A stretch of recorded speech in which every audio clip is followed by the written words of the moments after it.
it's interesting to look at the average net worth in the United States and also compare that against the median net worth. Now, what we'll immediately notice based on this NerdWallet article is that there's a dramatic difference between the two. Take, for example, the 35 to 44-year-olds. In this case, the median net worth is a little under $60,000, whereas the average net worth is nearly $300,000. So why such a large difference? Well, the question kind of comes back to this whole idea that there is a super wealthy. There are a few people out there that have a whole lot of money, and that brings up the average. It skews the average tremendously. And for that sake, in most cases, it's best to pay attention to the median net worth. Now, we're not talking today about the ethical implications of this, or the fact that we live in an economy where trading occurs essentially, and those that have money are able to accumulate more. That could be a good thing, it could be a bad thing. But we live in a capitalistic society, and this is the reality of the situation here in America. So, what we want to talk about today, the whole purpose of today's video, is to talk about this book, The Millionaire Next Door. It was written by Thomas J. Stanley with William D. Danko. Both PhDs, some smart guys. Basically what they did is looked at successful people, people that were wealthy. It came out in 1996, so they were basically looking at anyone with a net worth of $1 million. And they were trying to understand what are the commonalities between these people? What makes them millionaires? What makes them wealthy? And we'll dive into exactly what this was and the commonalities between this and just how interesting it is in the fact that it goes against all the preconceived notions we have of who rich and wealthy people are. But first, we'll do a quick update on the portfolio. So far, 2020 is treating me really well.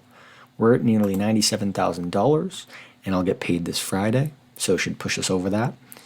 Furthermore, at the end of the month, I get the employee stock purchase plan. Finally, that stock is issued, so I'm looking forward to that. So hopefully, it goes over that $100,000 mark. With that said, I am fully mentally prepared, or at least I hope that I am, that my net worth will drop dramatically below $100,000. Now, there's two reasons for that, predominantly, and I can show you them right now. These are some of my real estate calculations as I'm preparing to buy a house. In this example, I'm looking at a house that has a purchase price of $260,000. With that, there's a couple of sunk costs here that will dramatically impact my net worth. First off are the closing costs. These costs are essentially lost, and in this case, I think I calculated at about 3% of the purchase price. So really, I'm losing almost $8,000 right off the bat. On top of that, I'm losing potentially up to $15,000, maybe even more with the renovations that I need to make on the property. In this case, I'm probably looking at losing a net worth, or part of my net worth, of about $25,000, potentially more. So there's a very good chance that my net worth actually might go down this year. With that said, I created some pretty conservative goals that you can see here. So by the end of the year, 2020, these were my conservative to aggressive net worth goals. So if I could hit $150,000 by the end of the year, I'd be ecstatic. There's a lot of expenses that I'm going to be dealing with, as I just discussed, but not to mention the mortgage, utilities, insurance, food, all sorts of stuff that are going to play into it and be basically my competitors in growing this base that I currently have for a net worth. With that said, I'm looking forward to another update next week, at the end of this week, but let's jump into the topic of the video for today. What I really want to get across today is that the wealthy are not who we think they are. And this was proven not only in this study that Thomas J. Stanley did for his book, The Millionaire Next Door, but also in updated versions of this and confirmed by other books, such as a recent one by Chris Hogan called Everyday Millionaire. So what's interesting is that we always think of the wealthy as the rich and famous, the people who are in large expensive homes, the people that are driving really nice cars. But the fact of the matter is many of these people don't actually have wealth in the sense of their net worth, in the sense of looking at their bank statements and their investments accounts. What they're doing is displaying that wealth outwardly for the sake of status. So I want to talk about these people, and we have seven different takeaways to basically determine the commonalities between these people that have wealth. So let's jump into those right now. We're going to do these one by one, but there's 7 of them. So I don't want to cheat here, but hopefully we can pay attention to each one and run through it pretty quick. So first off, these folks live well below their means.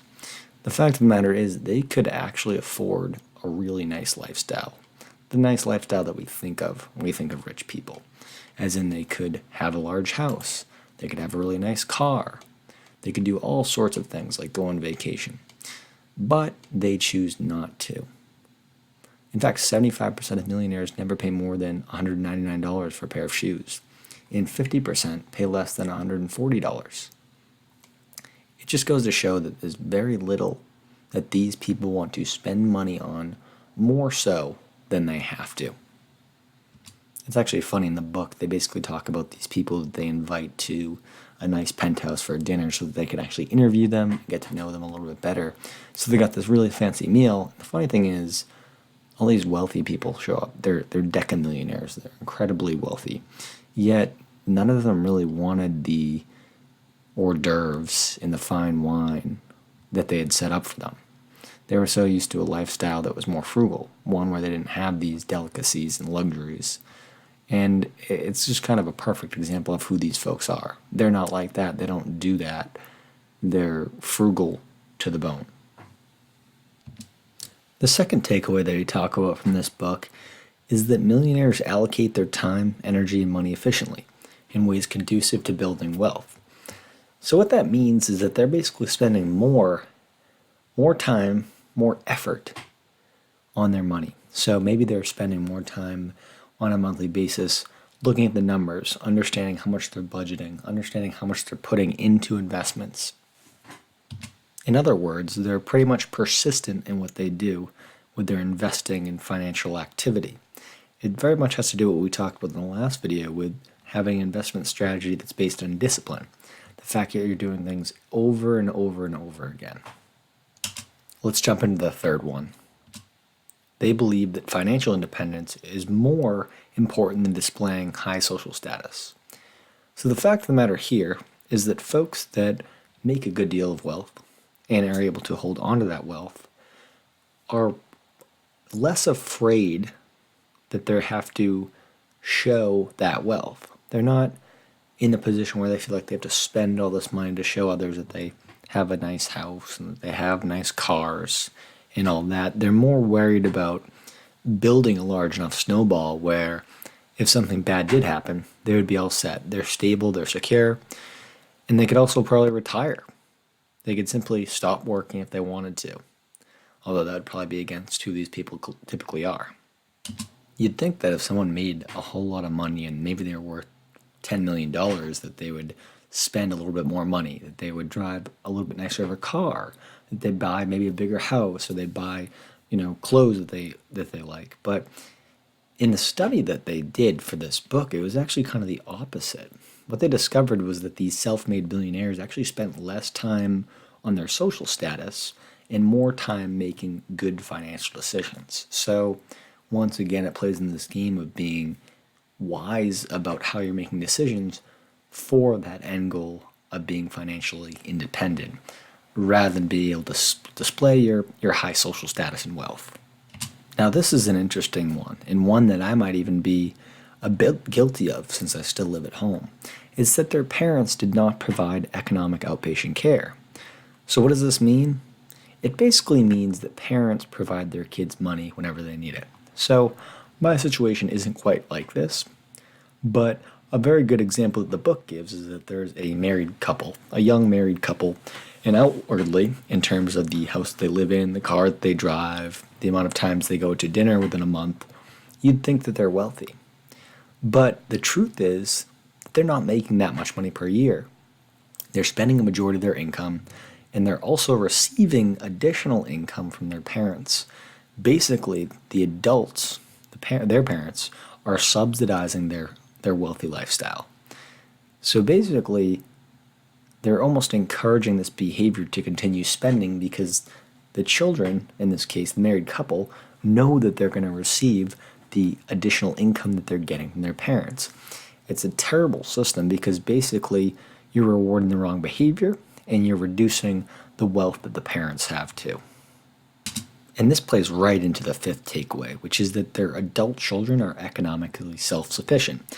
So even if we think about the previous example, the fact of the matter is if these children cannot support themselves and the parents have to support the children, that means the parents are spending all their money supporting the children and therefore eroding their wealth.